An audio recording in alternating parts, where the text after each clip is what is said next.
Mr. Yemi. So the next speaker I'm going to bring on is a very important person. He is the very first Nigerian American elected public official to represent the community in the federal capacity in the country. He is Dr. Oye Oyewale. He is re-elected as the U.S. representative for Washington, D.C. Can we please give it up for Dr. Oye? Thank you all so much. And when I look into this crowd, I think of where I was 18 years ago in a room just like this, thinking, where am I? When is lunch? Who is this guy standing in front of me? When is he going to be done? And what is he going to talk about? So today I want to talk a little bit about me, who I am, and how all things fall apart relates to my life. You see, I grew up in Boston, Massachusetts to a Nigerian American family of 5 kids, me being 4th out of 5. When I was a little boy, I knew what I wanted to be when I grew up. I just knew I was going to be an NFL superstar. I knew I was going to be a star running back. My oldest brother, Bio, was a star on the football team. He was 8 years older than me. 3 years later, my other older brother, who was his younger brother, Yemi, he was the biggest superstar of that high school's history. He was set records and everything. So me coming up 5 years later, I knew I was just going to be the next big star. Didn't exactly happen, right? So I got to that age. My parents went to all the games, saw them score touchdowns left and right, doing all that great things. And it was my turn. I was on that left bench. I was the backup of the backup, right? So I was frustrated. I wanted something different, and I just thought about what can I do to be better. Then, 9th and 10th grade, I started, continuing my classwork. And I got this book called All Things Fall Apart. And my dad was excited. This is a legendary book written by a legendary person. He's Nigerian, you're gonna love it. I said, you read the book? He's like, yeah, I did read the book. I'm like, awesome. Now I know who's gonna help me with my homework. So English class comes along. I start having all this homework, and I went to my dad, like, this is time for you to, cash in on what you know. Who's the star? Who's the main character? I don't know. What's the first chapter about? Stop asking questions. And then I realized, my dad didn't read the book. He lied to me. So I was like, you know what? I gotta lean in, read this book, and figure this all out. And not to spoil the book, but what I got to learn from that book is the idea of consequence, decision making, the importance of what you do and what you don't do. And as I looked into my floundering football career, I realized I needed to make a pivot. I wasn't going to be the star football player as much as it hurt me.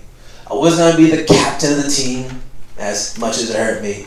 And I was tired to see my parents tell me how clean my jersey was after the game. So I decided to do something different. I decided to be a community leader, whatever that means. I started to go to meetings that I never really wanted to go to before. I started to be a student advocate, talking about things that me and all my classmates cared about. And I realized I was pretty good at this. So I changed. I made a decision. I did something that was consequential in getting to where I am today. And as I applied that decision making, as I applied that taking control of your own destiny, I realized I felt more at peace. I felt like I was in control of my time. And I hope people in this room feel that way too. Be very decisive in the things that you do. So, left the football field, went to community service, and went to college. I applied those same things, starting to speak up when I didn't think things were right, starting to get my classmates' attention on certain issues. And it allowed me to say, you know what, maybe I'm not like my older brothers. Maybe I'm not going to be an NFL superstar like Chris Paul was going to speak after me. But more importantly, I can do something that makes me feel valued. Moved down to Washington, D.C., decided to not only be a healthcare worker, but volunteer in classrooms that have kids that look just like you and look just like me, interested in science. And it got my juices going. What it means to be represented. What it means to be me, be whole. And it got me into caring about things I never thought I would care about. Got me fighting for issues that I never even realized were a thing, like DC statehood. Being born and raised in Boston, Massachusetts, I took for granted having a governor. I took for granted being able to vote for judges. I took for granted being able to live the life I wanted to, free of the federal government. And being in DC, we lack those things. Now, a few years ago, things like control or National Guard would never be an issue. No one would even think about that. Until there's a COVID pandemic and we're not able to set up healthcare infrastructure. That when there's an attack on the Capitol, where pilots get better other cities and states. So I got involved in the fight for DC statehood. I decided to put my hat in the ring at a time where they say, if you have a certain name, you come from a certain background, you may not be the person that people want. But as I started to transverse politically, a lot of folks were saying, I know a Nigerian person, he does my taxes. Or, I know a Nigerian pharmacist, he fills my medication every month. Or, I read that book by that guy named Bing Fala. Yeah, that guy. Yeah, he's Nigerian too. So it actually gave me a chance to really have an opportunity to expand myself in areas that people didn't see possible. And that's where the idea of consequence comes into play. Not only was I elected and able to serve DC residents, but I've been also able to inspire folks who also come from our backgrounds, whether they're children of immigrants, whether they're young people, whether they're folks who don't come from a lot of money, to say, you're not that special. You can do it, I can too. And that's what the whole point of consequence comes into play. Every single thing you do makes a difference. Life is about the decisions you make and also the decisions you don't make. There are going to be opportunities where people come to you and say, do this, do this, do this, and it doesn't feel right. Sometimes the things you don't do set you up for a greater purpose, set you up for that next step that's actually for you. Now, not everybody in here wants to run for office. Please don't. If it's not for the faint of heart. But everybody has an opportunity to make a difference. Everybody has an opportunity to define what success means to them. And everybody has people watching them. You got little brothers, little sisters, cousins, even parents. You'd be surprised how many people you could inspire just by being you. My last piece that I want to give before everybody boos me off the stage and talk about their lunch is the idea of taking that jump. You all are young now, but in my day when I was your age, 20 years ago, 30 years ago, what have you, people always talk about the perfect time to do something, whether it's to run for an office in class or take up a hobby or learn a new language. They want to wait for that right time. Maybe I'll be smarter, maybe I'll have a little more money. As a 33-year-old, I gotta let you know, that time is never gonna happen. The best time to start something was yesterday. The second best time is right now. And you're not only competing with the people you see, you're competing with people you will never see. Because the world is a much smaller place.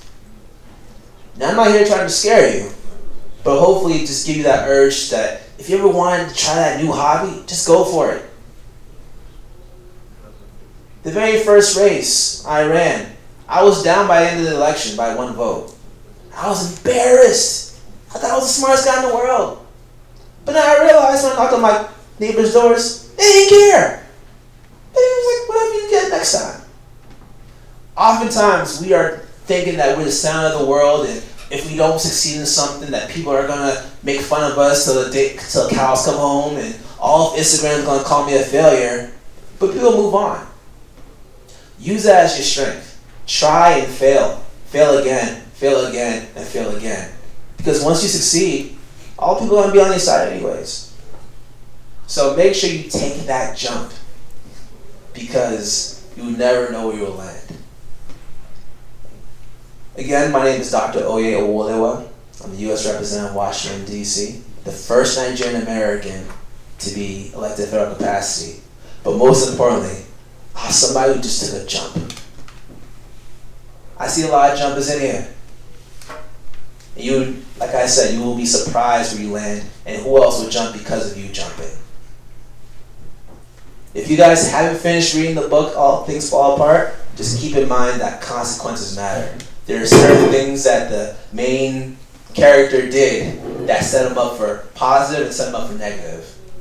Or the decisions that were made or not made that could have been better. Learn from those mistakes, because all these stories, whether they're fictional or non-fiction, come from a real place. Continue reading, because that's how you get smarter. Whether it's an audio book, whether it's a real book, whether it's a magazine, expand your horizons. Make new friends. Go outside your comfort zone, because that's how you grow as people. Thank you.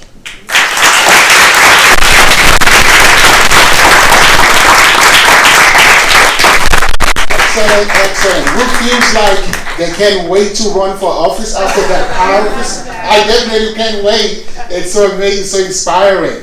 So he did say that he rather went to the direction of public service, but we do have a superstar and an NFL player who was successful on that path. So can we give it up for Chris Paul?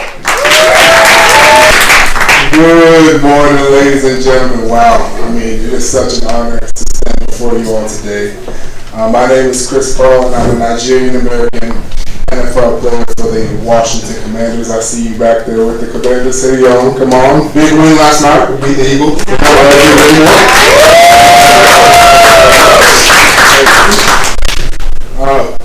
Yes, and so when I thought about what to speak to you guys about this morning, I kind of want to recap my life, where I come from, and my inspirations, and pretty much what I'm about.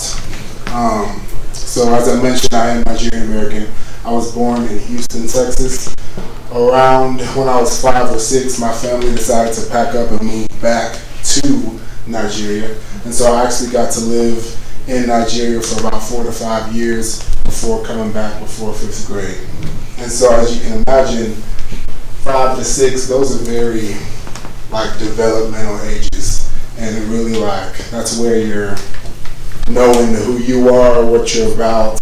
Those are very imperative ages in terms of how you're raised.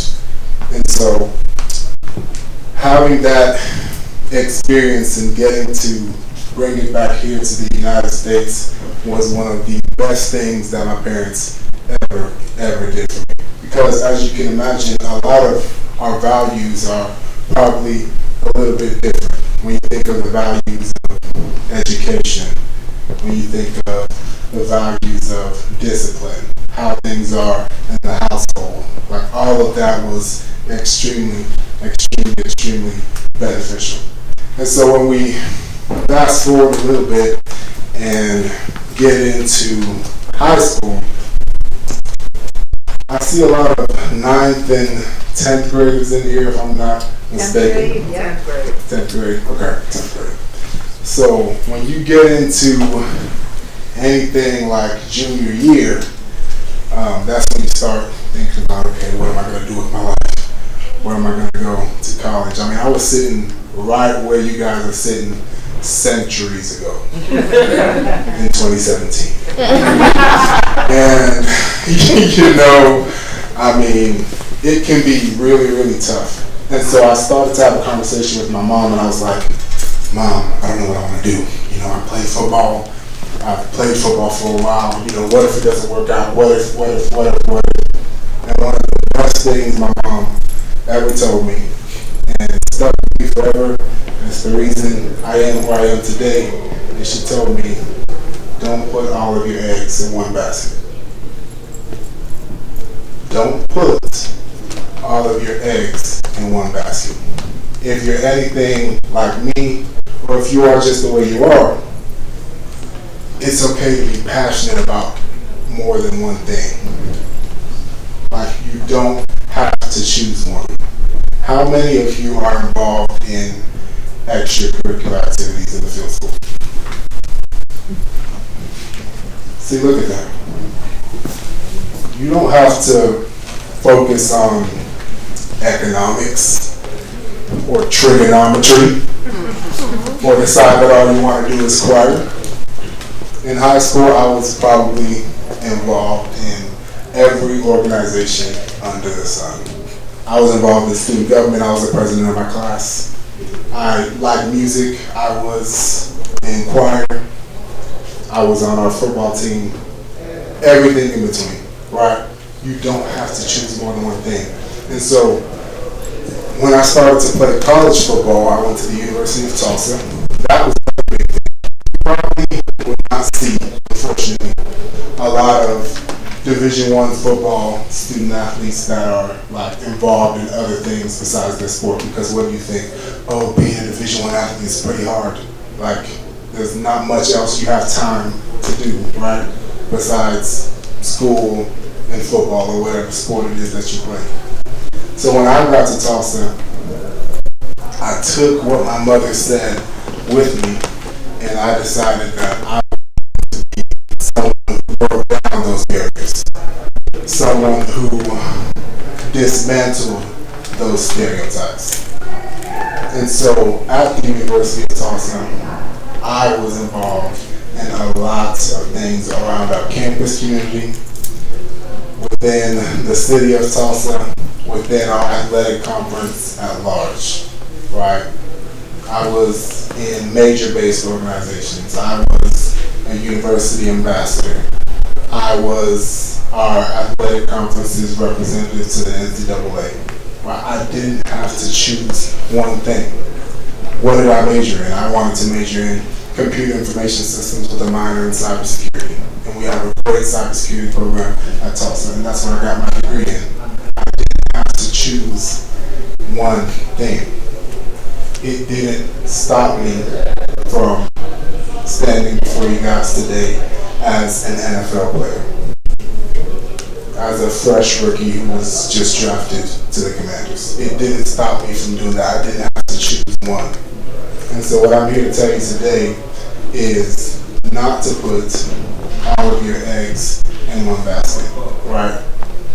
If you're passionate about something, if you have thought about being passionate about something, if there's anything that you feel like doing, any dream you want to pursue, go for it. Take that opportunity, go for it. Because if you're anything like me, it can change your life forever. So thank you so much for your time, and I'm looking forward to talking more with you. So we're going to take some questions for Chris. Is William still around? Is William still around? We're going to take some questions for Chris. Do we have any questions?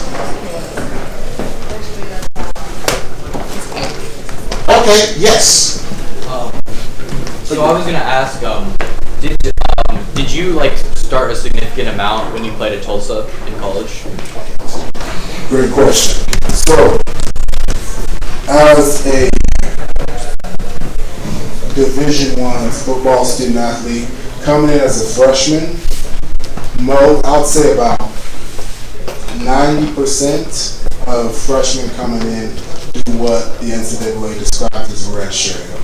And so you take that first year as developmental, and so rather than a typical like 4-year college model, you almost end up spending 4.5 years, like 4 years and 6 months, because you spent the first year not playing and developing. And so I definitely took that route. So you talked about how like, you shouldn't put all your eggs in one basket. Now that you've sort of like quote unquote made it as an NFL player, do you still find it beneficial to like pursue other activities in your off time? That is a very, very beautiful question, and I'm so glad that you asked it. Honestly, the NFL, the way it was 20 years ago, is completely different than the way it is now. And I say that in a good way. Like, the league has definitely progressed a lot in terms of opening guys' minds and understanding that this career, there's no like set timeline. And a lot of people say that NFL stands for not for long because it's a very physical game. Like there's a lot of wear and tear on your body. Like you never know when your last play is. And so it's really important for guys to use this platform that we've been given, right? And to set ourselves up or look for other opportunities outside of the game while we're in it, right? Because so that's why I'm having this great opportunity to talk to all of your beautiful faces and talk to you about my experience. Like, this is really important for me to do.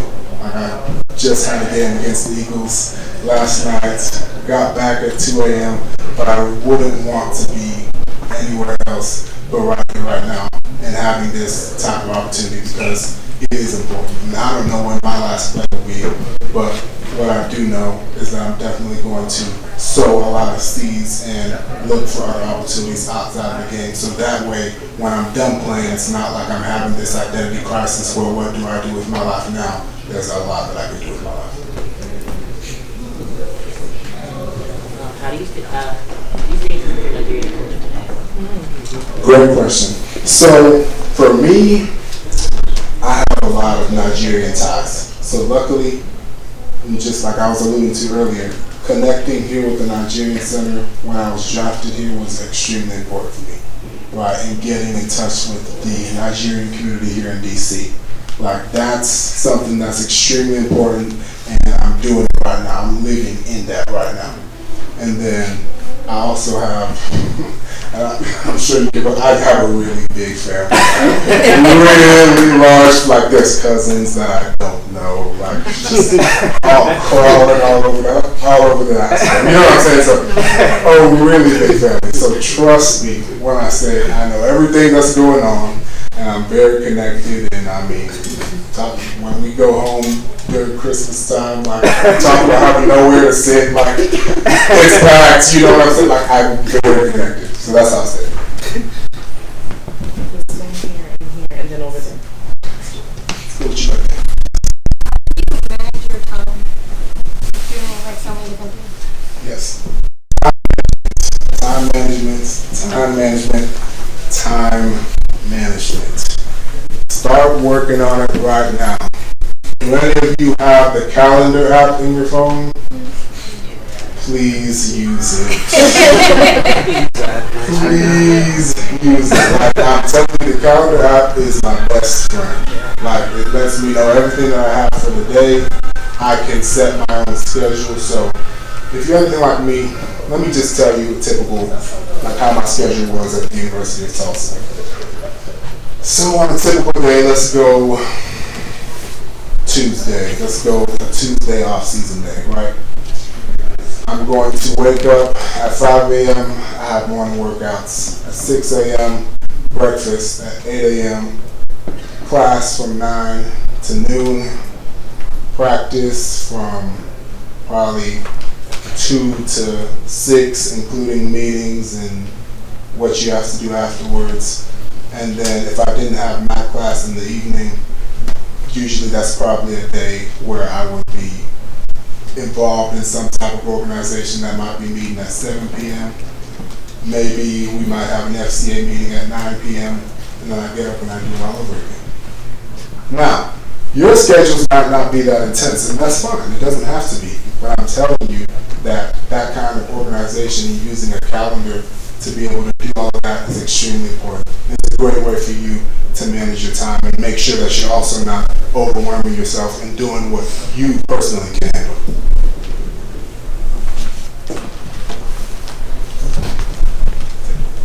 So you said your family moved back from Nigeria before 5th grade. At that point, did you identify more with the U.S. or Nigeria, if at all, and how did that impact your adjustment? Great question. So, let's see. When I initially first got back, like on the plane, coming from Nigeria back to the U.S., there was a lot of excitement. Like, yes, because I did remember how life was in the U.S. and there was a lot of excitement and anticipation on, coming back and yada, yada, yada. But I will say I did go through an adjustment period in terms of adjusting to how school was here in the U.S. Like, it's completely different just in terms of the rigor, values of discipline, like how you address your teachers, all these kind of things that are very like slight intricacies but make a big difference. Also, my accent was very big, like fresh off the plane big. So that was definitely an adjustment too.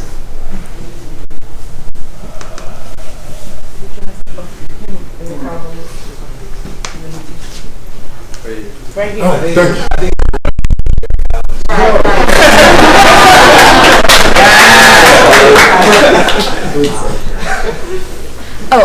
This one's for Mr. Owolewa, but doctor, sorry.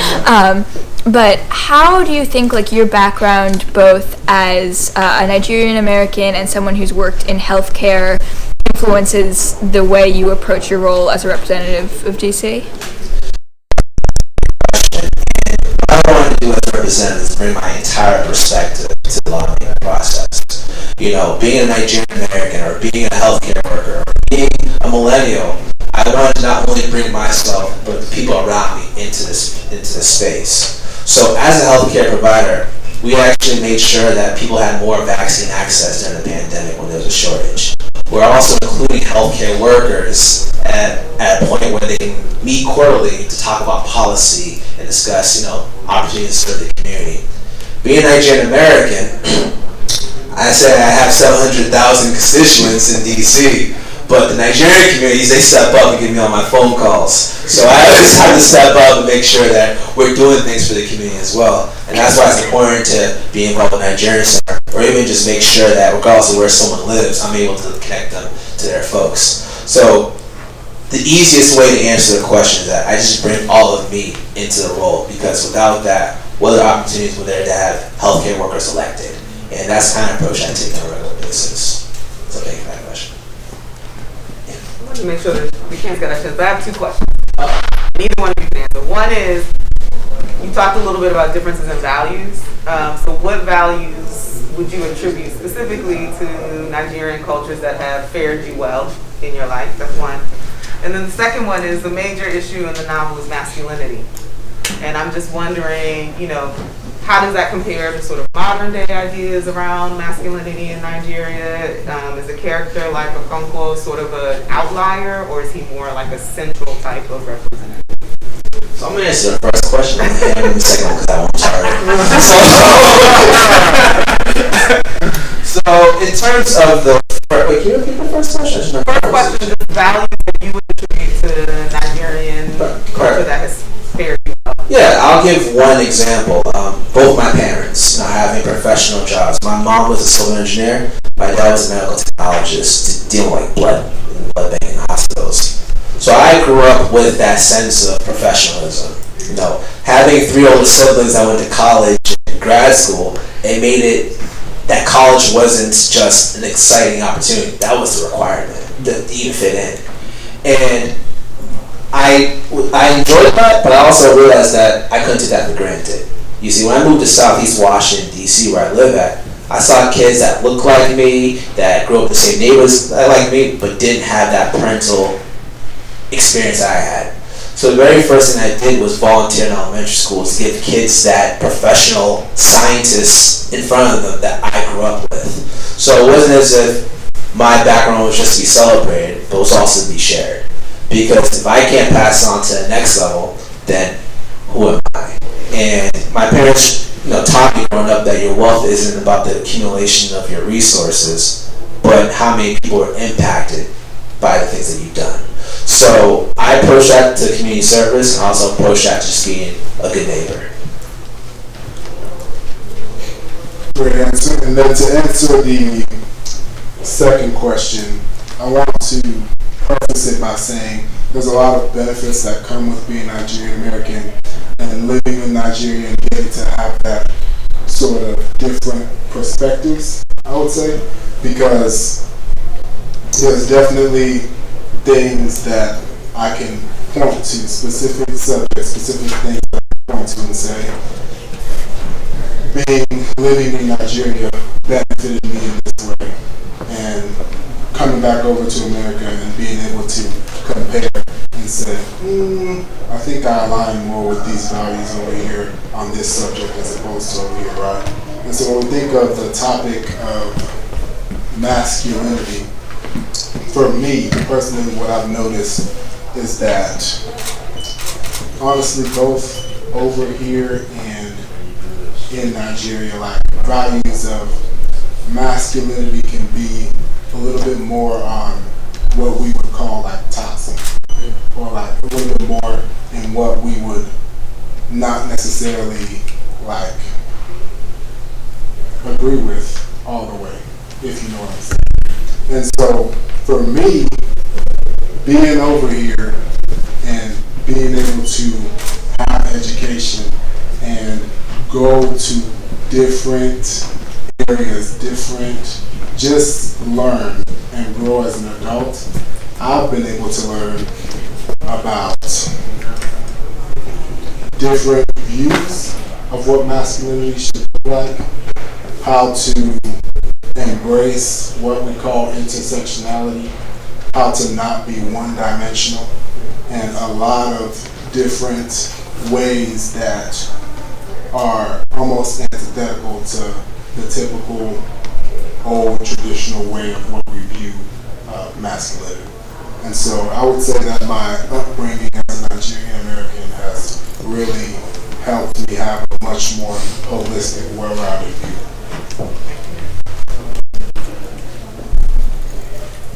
I wanted to ask one more question, Chris. So, from all your Commanders teammates, who would be your favorite one to be around?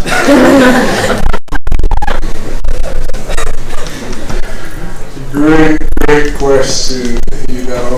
This question might get me in trouble. Some of the other guys might get a little bit jealous. But I would say my favorite commander to be around is Trey Turner. Now, if you know anything about Trey Turner, we both play offensive line. So I'm a rookie. He's like a 9-year vet. He's a 5-time Pro Bowler.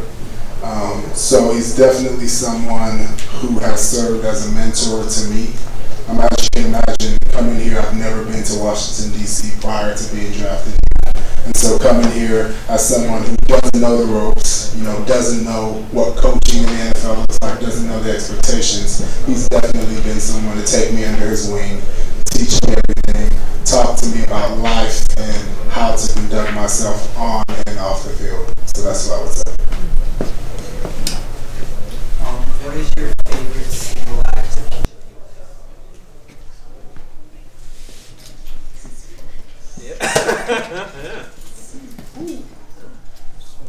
Single act? I actually have a most recent example. So a few weeks ago, myself and like 9 other of my teammates, we got to go to the Walter Reed National Military Center, which is a sort of military base / hospital for our war heroes, war veterans. And a lot of them have a lot of medical issues, mishaps, just injuries from serving this great country, right? And so I got to go to that hospital and I got to give out swag bags and give people hugs and talk to people and learn about their individual stories, and it was one of the most wholesome events that I've ever been to, and it made me smile the whole time. Something that comes to mind was last year around Thanksgiving time. We went to a Ronald McDonald House, which is a charity that serves the families of sick kids. So like think of like organ transplants and things like that. And we actually brought Nigerian food. Me and my buddies and my sister-in-law just brought that, and It was something simple, but the conversations that we had, people that said, "Oh yeah, I remember I was over there," or "I like this, but I never tried before," really made it cool because it allowed me to bring what I eat in my home to other people. And that was something that kind of bridged cultures, but also gave me an opportunity to say, you know what? Sometimes the simplest things make the most difference. Can we give it up for Chris?